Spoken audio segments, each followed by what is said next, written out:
या प्रकरणात एक नाव सातत्याने येत आहे ते म्हणजे वाल्मिक कराड खंडणी प्रकरणात आरोपी आहे। संतोष देशमुख हत्या प्रकरणात सुद्धा वेगवेगळे आरोप होत आहेत। वाल्मिक कराडचं सख्य दाखवणारे व्हिडिओ सुद्धा अंजली दमानी यांनी ट्विट केलेले आहेत आणि धनंजय मुंडेंनी कबूल केलं की त्यांची मैत्री आहे, पण माझ्या जवळचा सुद्धा आरोपी असेल त्याला फासावर चढवा असं धनंजय मुंडे बोलले आहेत।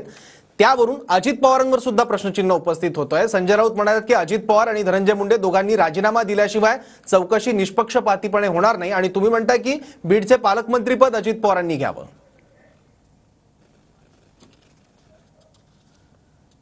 हो, मी माझं म्हणणं असं आहे की अजितदादा स्वतः ज्या राष्ट्रवादी काँग्रेस पक्षाचे प्रमुख आहेत तर ते आज सत्तेत आहेत आणि त्यांचा क्रायटेरिया मंत्री पालकमंत्री महोदयाचा काय आहे मला माहित नाहीये। पालकमंत्री कशा निकषावर ते देणार, त्यांच्या पक्षाचा त्यांचा तिन्ही पक्षाचा तो मुख्यमंत्री आणि उपमुख्यमंत्री किंवा त्यांच्या पक्षाचा तो विषय, तो माझ्या पक्षाचा विषय नाहीये। पण मी म्हणण्याचा उद्देश माझा अजितदादांनी का घ्यावा म्हणलं मी, कारण जर समजा असं मी ऐकलं होतं की ज्यांचे जास्त आमदार आहेत त्यांना पालकमंत्री पद मिळणार आहे।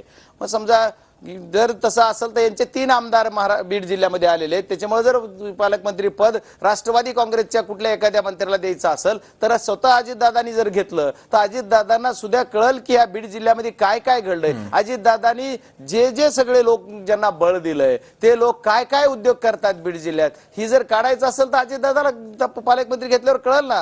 म्हणजे अजितदादा खूप स्वतः ठोस निर्णय घेणारे, धाडसी निर्णय घेणारे असे नेते आहेत असं म्हणलं जात आहे। तर मग आदरणीय दादांनी स्वतः जर पालकमंत्री घेतलं तर दादांना कळल की यांच्याच घरात काय चाललंय, कशामुळे लोक बाहेर गेलेत, कोण कुठे गेले, कशामुळे काय झालं ह्याचा तपास लागेल।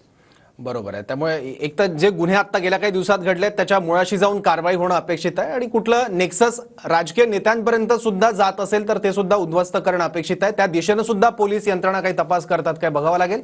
बजरंग सोनवणेजी धन्यवाद, आपण TV9 सोबत या सगळ्या प्रकरणाबद्दल संवाद साधला त्याबद्दल। तर तपासाला जाणीवपूर्वक उशीर केला जातोय असा आरोप बजरंग सोनवणेंनी केलाय। तपासाला जाणीवपूर्वक उशीर केला जातोय